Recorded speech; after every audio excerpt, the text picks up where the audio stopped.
Sa next, Nako si Mr. Jojo Pananigan. Good to see you. Good to see you too. Okay.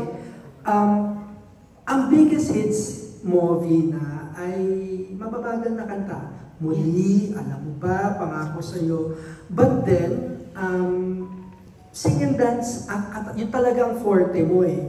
Yeah. So, pag iniisip mo ba, like ngayon sa P-pop, talagang yun ang ginagawa. Kumakanta, sumasayaw. Naisip mo ba minsan na sana ngayon na lang ako yung kasagsagan ko? Oo, ganyan. Naisip mo ba yun? Well, hindi ko naisip. Ngayon ko lang pag-iisip. Diba? Ngayon ko lang naisip yun, Joa. But then, you know, I always believe kasi in right timing. Siguro that time, talagang, yun na yung panahon ko eh. But I'm just so grateful that accepted ako to do concerts ng sing and dance. And I get to dance while singing. Kasi not all naman are gifted with that. Right. Mahirap kasing kumanta at sumayaw. Nakahirap humabol ng breathing, you know, and then may mga technique yan eh, para hindi maiba yung boses mo. So, you know, parang hindi ko rin ma-imagine doing a concert na all ballad songs. Parang gusto kong gisingin lahat ng tao, please! Diba? So, I'm just, actually, hindi ko naisip yan, na sana ito na yung generation ko na may K-pop, yung mga P-pop, na gano'n, na may sing and dance, na... So kasi mas ma-appreciate ko siguro. Kasi mas ma-appreciate ka. Oo, kasi mostly nga ginagawa ko mga hit songs ko were ballad songs. Right. Kasi yun yung mga nauuso before talaga, gusto natin makapagdamdamin, or teleserye, yung mga gano'n. But during concerts kasi, doon ko na ilalabas yung dancing ko.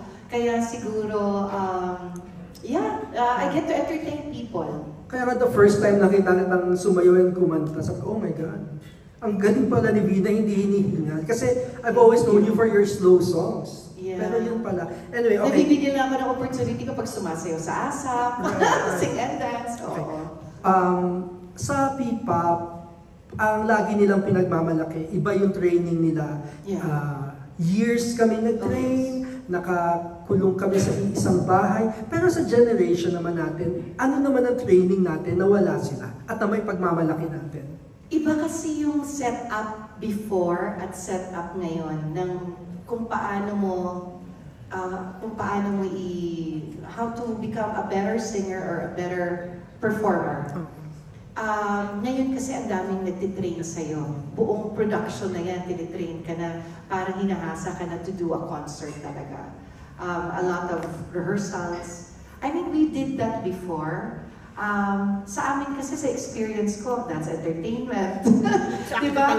Diba yung mga rehearsals namin, pag may mga contest lang kami, we were not professionally trained, but in our own way, if you want to excel, ikaw mismo ang nagre-rehearse by yourself, you do dancing by yourself, you, mga sariling sikap, usually, like mga sa experience ko.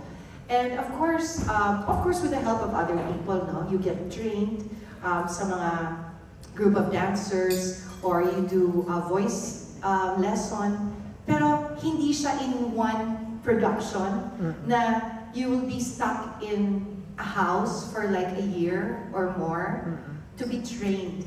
You're singing, you're dancing, actually kasama din dyan attitude eh. Kasi nakita ko kung paano to become a K-pop star. So, iba yung training nila ngayon. Mas in a group ang nangyayari. Training nila for a group, not for a solo. Would you say mas maganda? Mas may...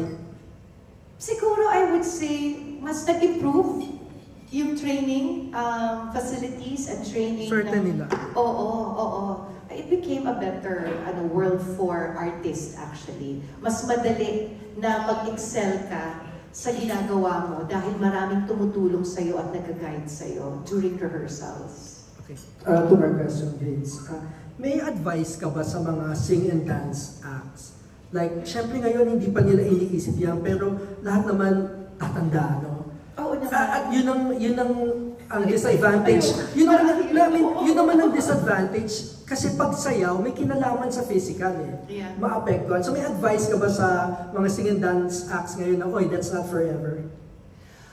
Sa dance, well, I could say also the dancers or ano. I mean, I think in total, kasi being a performer, syempre, you also have to present yourself in a good way, di ba? You have to be better all the time, not only in the performances, but also the total look of being a star.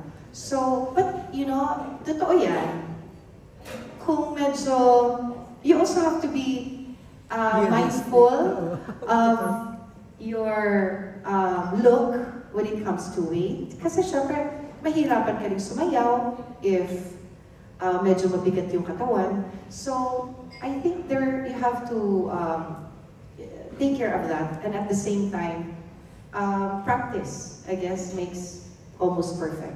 Pero ikaw ba, may sinet ka ng age for you? Like, I remember nung nag-tour na huli si Madonna, even if she can, nakakasayaw pa din siya because of ageism, ang dami sa kanyang batikos. So ikaw ba, naisip mo ba yun na whether nakakasayaw pa ako or hindi, pagdating ko ng 65, I won't na?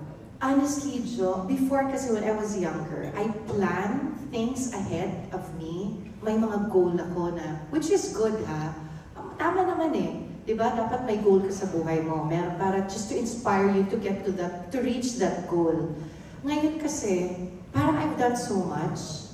Parang I've worked so hard in my life since I was 9. Parang ang dami ko na rin na-accomplish sa buhay ko at nagpapasalamat ako. Na parang kung magpa-plan ahead pa ako, may goal pa ako, meron naman, pero kung hindi maibigay, parang ayoko ma-stress. Alam mo yun? So I go with the flow. I take it one day at a time. So kung if there's a project that I would want to really excel, I put my heart into it. Ganun lang. Hindi ako magpa-plan ahead na, naku, kailangan in 20 years, ganito yung gagawin ko, or 10 years, parang, or 5 years. Parang nakaka-stress. Ayoko na, hindi na bagay yata sa age ko na ma-stress, or, you know, when you get older, you just have to be thankful for each day that is given to you. You were once called the female Gary Valenciano of the Philippines because ang galing mo nga ding sumayaw at Tingnan mo naman si Gary, until now, grabe sumayaw, di ba? Woo! Di ba? I mean, at his age, amazing. I mean, what an energy. Pure energy talaga. Parang nag-retire na siya from doing big venues, so we said. Well, I think he's doing another concert. Alam mo, ganyan ang sinasabi ng mga artist di ba? But your passion kasi, di ba? Parang sabihin mo, okay, mag-retire na ako at this time. Even Madonna said that. Sino pa ba? Basta maraming artist na magre-retire, but then... So ikaw, you'll never say that? I will not say that. Kasi, parang magiging Tita Pilita na lang ako. Tita Pilita na lang. Hindi sinasabi na magre-retire siya. But then her passion just continues. Na, alam mo yun, kung nandiyo dyan, okay. If wala, maybe I will, you know, baka naman may iba akong journey sa buhay, na iba naman. So, I don't want to put my sentences with a point or parang end. Kasi I go with the flow now, talaga. Okay, last question ko. Where does hingal and pagbaba ng key, I mean, what do you think of that? Kasi di ba, like, pag ang tagal mo nang kumakanta, even sila Streisand, binababa nila yung key nila. Honestly, depende yun sa artist. Kasi pag nakukuha mo yung technique mo ng voice, maski mahihit mo pa rin yung mga high notes eh. Do you sing in the same key? In my experience, parang mas hindi nga ako pausing ngayon eh. I did Broadway 8 shows in 1 week, you know. So hindi, parang siguro pag nakukuha mo na yung technique ng pagkanta, kasi pwede mo namang, you know, there's a lot of things that you can do sa boses mo. So, sa akin siguro mas nahihit ko pa nga yung notes ngayon. So hindi ka nagbababa? Mas belting, mas belt ko yung boses ko. Hindi naman ako nahihirapan, thank God, and I'm grateful for that. Siguro, for singing and dancing together, well, Depende sa production number na gagawin ko. Pero, syempre, di ba, hinihingal ka na rin talaga. But then you have to cope up with it. And then, exercise and prepare for the show. Siguro, yeah, preparation for the show. Maski anong age yata, I would say, kung may preparation ka for the show, I mean, you'll do great. You'll shine on the show itself. Salamat. Alright, thank you so much.